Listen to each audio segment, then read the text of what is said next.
Сакам да ве информирам дека основното јавно обвинителство за гонење на организиран криминал и корупција ја заврши истрагата за кривично-правниот настан од 27 април минатата година. Денес обвинителството до Основниот суд Скопје 1 поднесе обвинителен акт против 30 лица во врска со настаните од 27 април 2017 година. Од нив 28 лица се обвинети за кривично дело терористичко загрозување на уставниот поредок и безбедноста од член 313 од Кривичниот закон, а 2 лица се обвинети за помагање при вршење на истото кривично дело. Обвинетите го загрозиле уставниот поредок и безбедноста на Република Македонија со акт на насилство и создале чувство на несигурност и страх кај граѓаните.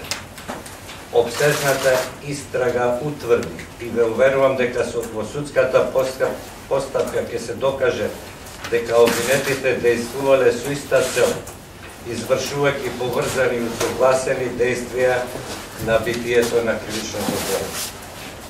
Ве уверувам дека обвинителството ќе продолжи да постапува согласно законот, имајќи предвид дека гонењето го врши во јавен интерес и заради тоа неговата активност е насочена пред лицето на правдата да ги донесе сите кои сториле кривично дело и секој да одговара за тоа што го сторил, обезбедувајќи го принципот на правна сигурност како еден од фундаменталните аспекти на владењето на право.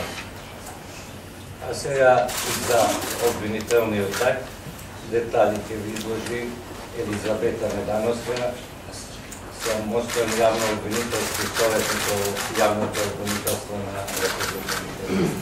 Благодарам.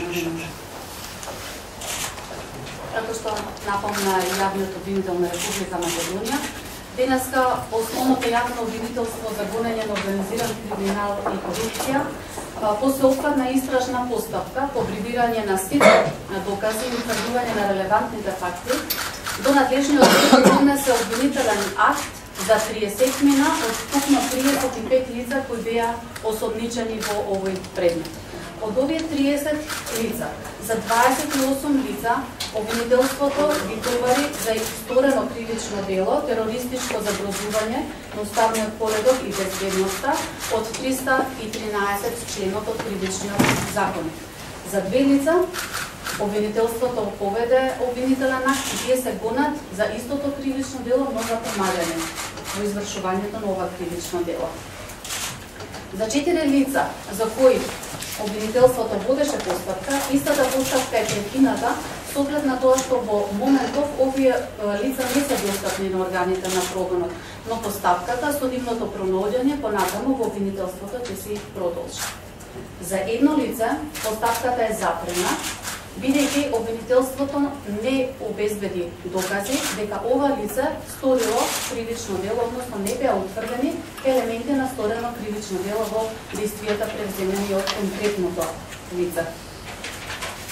Обвинителството утврди дека обвинетите со намера да го загрозат уставниот поредок и безбедноста на Република Македонија, да невозможат избор на председавач и на председател на Собранието на Република Македонија, предизвикале акт на насилство со што го загрозиле животот на пратеници, на новинари, овластени службени лица и на вработените во законодавниот дом и при тоа создале чувство на несигурност, загрозување и страх кај граѓаните.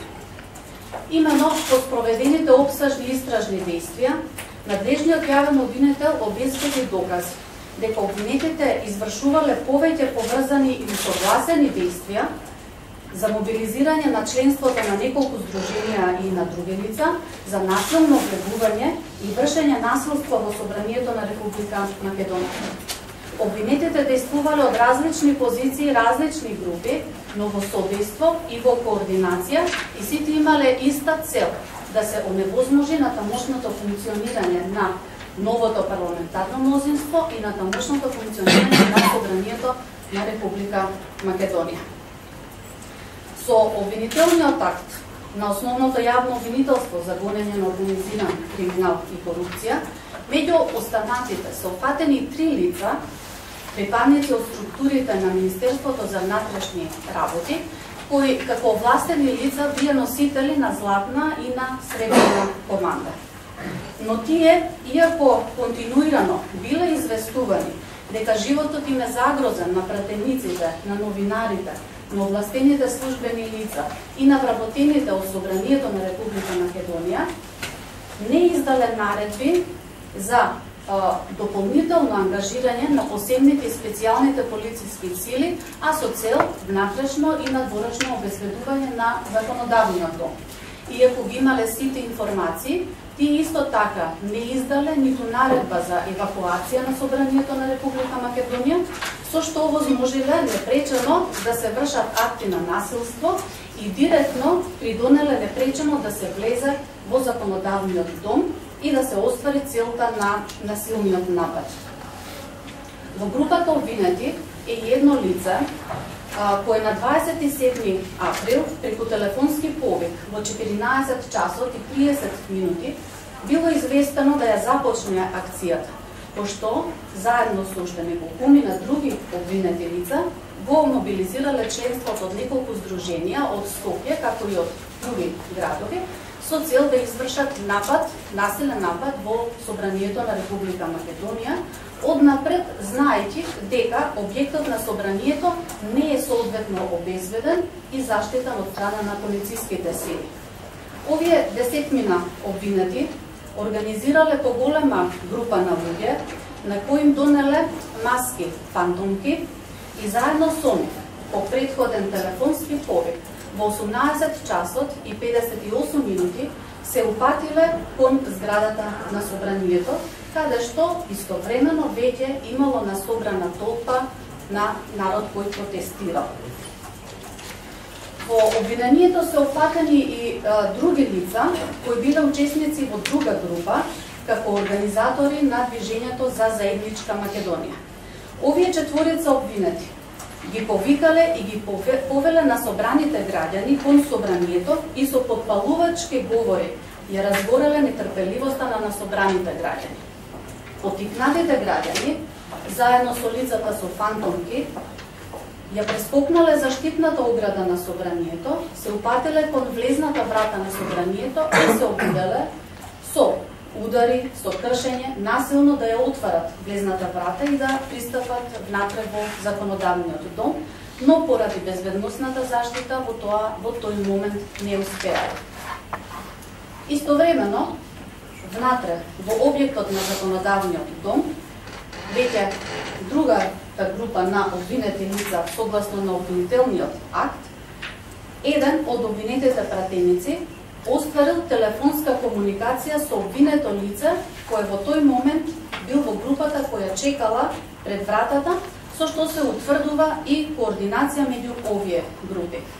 По телефонската координација, сега обвинетите петмина пратеници, заедно со тројца кои што се исто така обвинети во обвинителниот акт и се службени лица од обезбедувањето на Собранието, отвориле 2 влезни врати со отстранување на металните заштитни килими и со тоа возможиле влез на лицата со фантомки, но и на други лица внатре во објектот на законодавниот дом.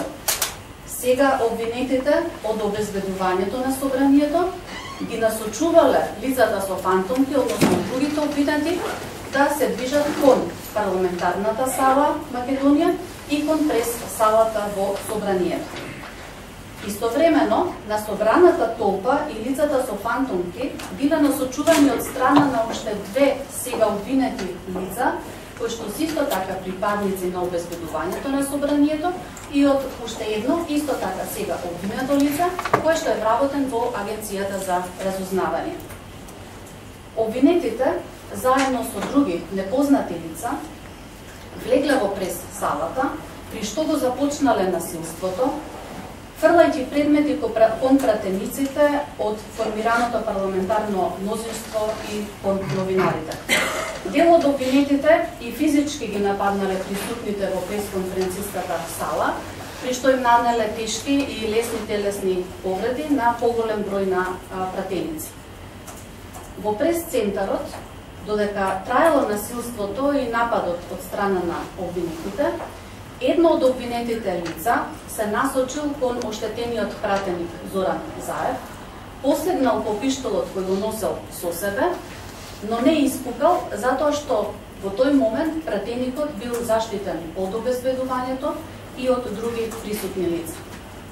Додека го вршеле нападот, сите обвинети ги користеле сите можни предмети до кои дошле, за да нанесат физички повреди на оштетените пратеници, како и на новинарите, а поставиле исто така и две импровизирани експлозивни направи од бироа на две оделни канцеларии во законодавниот дом. Додека траело насилството во собранието на Република Македонија, двајца од обвинетите кои што се припадници на Министерството за внатрешни работи помогнале во извршувањето на ова кривично дело, така што одзеле 2 хард диска со цел да ги прикријат трагите и да не се откријат регистрираните действија од насилниот упад во собранието. Овие две лица, согласно на обвинителниот акт, сега се гонат за помагање при извршување на кривичното дело. Покрај за обвинетите, истрагата утврди дека во организација на настаните од 27 април 2017 година, кои се случија во собранието на Република Македонија, биле вклучени и одреден број засега непознати лица, за кои истражните действија во основното јавно обвинителство за гонење на организиран криминал и корупција продолжуваат, се со цел целосно да се расветли настанот. Основното јавно обвинителство со моментот на поднесување на обвинителниот акт истовремено до надлежниот суд достави предлог за продолжување на мерките притвор и куќен притвор, бидејќи ценеше дека во овој момент се уште постојат законските основи за тие да бидат определени од страна на надлежниот суд. Накратко ви го елабориравме обвинителниот акт. Сега секако предстои натамошно постапување од страна на судот, овој обвинителен акт да се одобри и натаму да се започне судска постапка во која основното јавно обвинителство за гонење на организиран криминал и корупција ќе ги изнесе сите докази и ќе го докаже насилството и кривичното дело за кое се гонат сега обвинетите лица. Бидејќи имаме временска рамка за оваа пресконференција, јас ве поканувам да поставите прашања. Имаме можност да одговориме на дел од прашањата, доколку и понатаму постојат дилеми во врска со конкретниот предмет, исто ве поканувам да поставите прашања на електронската адреса, ние со задоволство ќе ги одговориме веднаш. Само да почнеме. Свежо е обвинително вашето излагање вчера, каде рековте дека сите 36 лица одговараат за престъплението. Што се случи прво преку ноќ, прислушнавме политика, првичното беше 36, сега излегува 35. Што има преквалификација во одреден дел и не одговараат сите за истото дело, како што најавивте вчера. Јас и во текот на вчерашната изјава, ако добро сведете, не кажа спрема колку лица. Единствено тоа беше дали обвинителството ќе остане на истата квалификација на кривичното дело. Според тоа ништо не се менува. Сега имаме ние овде спрема лица кои се недостапни на органите за прогонот и спрема постапката е прекината. Тоа значи дека обвинителството ќе стана достапно на овие лица. Но сепак најавите беа дека сите ќе одговараат за исто дело. Всушност и сега имате дека сите одговараат за истото кривично дело, само имаме двајца служители кои помогнале. Како што и сега беше објаснето, и во старт се одеше со таа квалификација спрема овие лица, дека тие ги одзеле хард дисковите од една од просториите на собранието. Според тоа нема ништо променето во делот на карнаката. За кого е западна истрагата, дали се работи за пратеник, бидејќи во еден дел спомнавте само 5000 пратеници, а 600 не го кажавте, или за некој лице за кој дополнително имаше други мерки Што функција имало? Помнати ли не презимено? Да, истрагата е запрена за пратеник на Собранието на Република Македонија за господјата Жаклина Пешевска. Во действијата кои ги има превземено господја Пешевска не се утврдени елементи на сторено кривично дело, односно не се дајдени докази за сторено кривично дело. Тие причини е запрено на тамошното постапување против ова лице. Ето лице било известено да започне акцијата, од кој бил нарачател за да започне акцијата, каква функција има односно и каква функција имало лицето што започне акцијата? Тоа ќе се утврдува натаму во постапката. Сега обвинителството располага дека меѓу одредени лица е остварена комуникација и тоа во текот на постапката ќе имате можност да ги сознаете овие детали. Добро, еден нарачател, кој е нарачател? Не знам од каде вие, мислам дека при излагањето на обвинението не беше спомнато дека е нарачател. Добро, ама кој е нарачател? Дека само претходно остварена комуникација. Уште едно прашање и можеби ќе навлезам обвинителе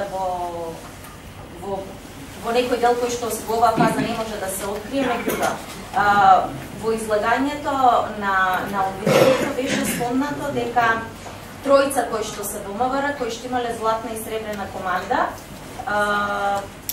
се едниот дел, после имаме уште 10, па останатите. Меѓу вторите 10 кои што беа спомнати, со останатата група има обвинителството утврдено комуникација. Дали првата тројка што ја имала златната и сребрената команда е поврзана на некој начин со останатите и каква е поврзана? Веќе навлегуваме во детали од обвинението и детали од доказите. Мислам дека тоа е најдобро да се чекаме да се расисти пред судот.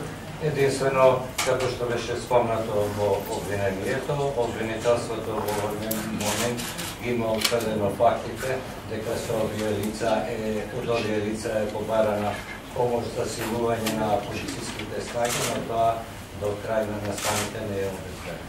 Обвинителе, простите едно техничко прашање да го одговориме во моментот кривично дело тероризам. Велите помагање, кривично дело тероризам. Може ли ова дело според вас да биде толку издржано за да бидат сите обвинети 28, ако не се лажам? Бидејќи и во кој момент од кривичното дело тие ќе бидат, бидејќи таму според објаснувањето може да предат само за нас, евентуално толкување и уште во толку. Кривично дело, тероризам, сите баш. Обвинителството е уверено во оваа правна квалификација и во доказите со кои во овој момент располага и се разбира дека тоа во текот на тамошната судска постапка предпоставам дека ќе биде оспорувано, но обвинителството уверен сум дека ќе докаже дека во действијата на обвинетите се содржани елементите на кривично дело за кои е поднесено обвинителниот акт. Бидејќи со златна и сребрена команда, има ли обвинителството основ да бара одговорности од актуелниот тогашен министер Аги Мухил, бидејќи тој е имал врвот на команда во МВР?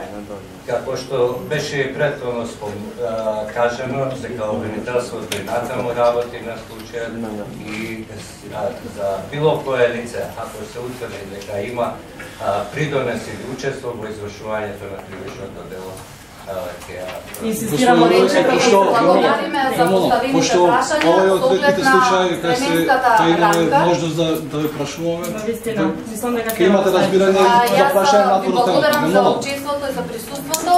Господин Јовевски, сите прашања и сите дилеми кои ги имате, поставете. Пошто овие светлите случаи кај може да ве светне.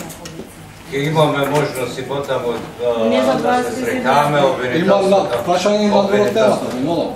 Случај за Алмет предизвика многу реакции во јавноста и уште актуелни. Има два прашања во однос на овие случаи. Дали ве вознемирува фактот дека сите обвинители во овој случај се поделени по етничка линија? Дали е ви значи тоа дека вие имате веќе криза во однос на колегиумот на обвинители. Довербата од јавноста е разнишена во однос на вашата функција. Или пак сагате како ќе биде ваш став во однос на ова прашање и другото ми е во однос на тоа застапеноста на албанците во ова институција. Колку албанци се застапени и дали со избркањето на овие 4 албанци од колегиумот намеравате да биде чисто обвинителството? Доколку дозволите мала дигресија нистото прашање, дали ќе поведете дисциплинска поставка за обвинителот кој покренал првична пријава против сторителот без да добие вештачењето? Два вештачења. Јас повеќе пати кажа дека обвинителството настојува во овој случај да се задоволи правдата, дека обвинителството го преквалификува обвинението, зашто повеќе сигурно беше доколку остане на поднесеното обвинение, судот ќе донесе ослободителна пресуда. Рекол дека тоа не зависи од волјата на обвинителството, туку на квалификацијата на кривичното дело ја диктираат доказите во предметот. Беше спомнато дека вештачењата доцнеле и тие се покасно обезбедени во текот на главната расправа. Во делот на овие прашања, не знам од кај ви е податокот дека албанците, односно обвинителите, ќе бидат избркани. Воопшто таква поставка до сега не е покрената. Станува збор во моментот дали е прекршен кодексот на јавните обвинители или не е прекршен, затоа ќе го утврдува Советот. Дали ќе поведе поставка, дали нема да поведе, јас не знам. Исто така, во овој дел не е точна констатацијата дека по етничка основа до крај се поделени обвинителите, зашто има за преквалификацијата гласано и обвинители кои припаѓаат на албанската етничка заедница. Кои се тие обвинители, ако може да ги спомнете? Мислам дека тоа се работи од колегиумите на обвинителствата и не е добро сега со имињата да ги изнесуваме на пресконференции. Инаку во делот на структурата, во јавното обвинителство на Македонија, ако сакате по национална основа, 4 се албанци, а 5 заменици македонци. Обвинителя морам и јас едно за 27 април и завршувам, нема да печам. Дали меѓу овие лица кои што се осомничени за настаните е и името на пратеникот Весел Мемеди, бидејќи имаме документ, наредба за извршување на претрес во неговиот дом, и дали сте нашли комуникација помеѓу него и тогашниот председател на собранието? Сите овие работи да почекаме најпрво судот да се произнесе по обвинението и сите тие работи ќе станат сосема појасни во доколку судот го прифати обвинението и натаму во текот на постапката. Заради презумцијата, заради ако можете да процените, заради презумцијата на невиност, ние не одевме со имиња и според тоа не е добро сега да изборуваме за